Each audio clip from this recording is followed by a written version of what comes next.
এরপরের প্রশ্নটা খুবই ইম্পর্টেন্ট। লিখেছেন যে মোহতারাম, বিয়ের জন্য মহিলা মাদ্রাসার মেয়েরা ভালো নাকি জেনারেল শিক্ষিতা মেয়েরা ভালো? অন্যদিক থেকে আরেকটি বিষয় সম্পর্ক, যদিও আমি মেয়ে আপনার কাছে প্রশ্ন করছি, ছেলেদের ক্ষেত্রে হুজুর জামাই ভালো নাকি জেনারেল শিক্ষিত মুত্তাকি পরেজগার জামাই ভালো?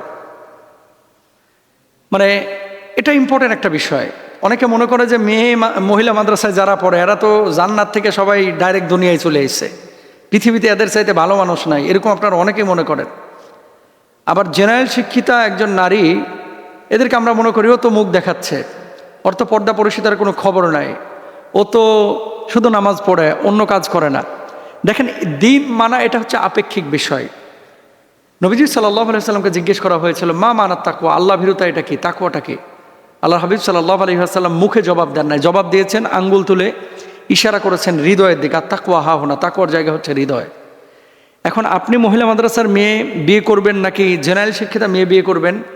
নবীজি বলেছেন তুনকাহুল মারআতু লিআরবাইন, লিমা লিহা, মেয়ের সম্পদ আছে কিনা এই জন্য তাকে বিয়ে করা হয়, অলি জামালিহা, মেয়ের সৌন্দর্য আছে কিনা, অলি হাসাবিহা, মেয়ের বংশমর্যাদা কেমন, অলি দিন ইহা, মেয়ের দিনদারিতা কেমন। এখন মহিলা মাদ্রাসা একটা মেয়ে পড়ছে, তার ভিতরে যদি এই চারটা বিষয় থাকে, চোখ বন্ধ করে তাকে বিয়ে করেন। চেহারা খারাপ হতে পারে, মোটা হতে পারে, অথবা দেখতে অসুন্দর হতে পারে, বংশমর্যাদা একটু কম হতে পারে, কিন্তু দিনদারিতা 100 একে চোখ বন্ধ করে বিয়ে করে ফেলান।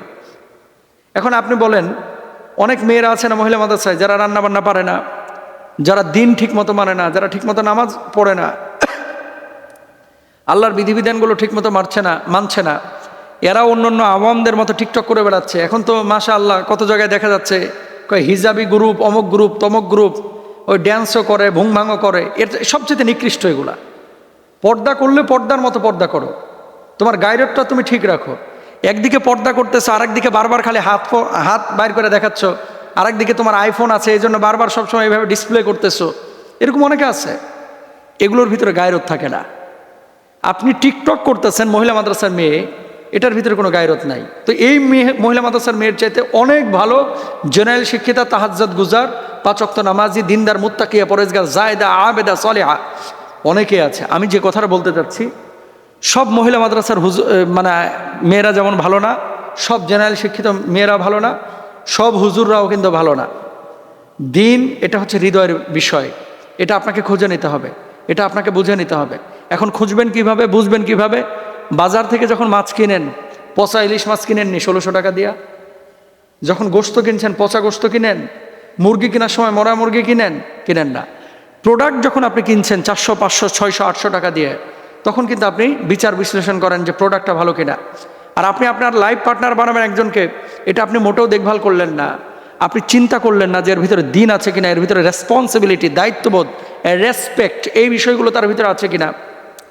আপনি চেহারা দেখে পাগল হয়ে গেলেন, আহা, হ্যাঁ, কপাল বাড়াইতে হবে। এই জন্য আমি বলবো, যদি বলেন এক কথায় যে বিয়ের জন্য ভালো কোনটা, যে মহিলা মাদ্রাসার মেয়ের দিন আছে, যে হুজুরের দিন আছে, তাকে বিয়ে করেন। হাজার হাজার হুজুরের চাইতে, হাজার হাজার মহিলা মাদ্রাসার মেয়ের চাইতে অনেক শত শত মানে জেনারেল শিক্ষিত মানুষ আছে যারা অনেক বেশি দিনদার। এই জন্য দিন কার ভিতরে আছে তাকে দেখে আপনি বিয়ে শাদী কাকে করবেন এটা আপনি খেয়াল করবেন ইনশাআল্লাহ। যার ভিতরে দিন আছে তাকে আপনি বিয়ে করেন। আর সব পর্দানশীল যারা মেয়ে, সৎ, এদের ভিতরে রুহানিয়াত থাকে, এদের ভিতরে ইসলাহ থাকে, সংশোধনের মানসিকতা থাকে, যার ভিতরে কোরআন হাদিসের এলেম থাকে, অবশ্যই আওয়ামের চাইতে তারা অগ্রগামী। যার ভিতরে কোরআন হাদিসের এলেম নাই, আল্লাহ তাআলা আমাদের সবাইকে বোঝার তৌফিক দান করুন, আমিন।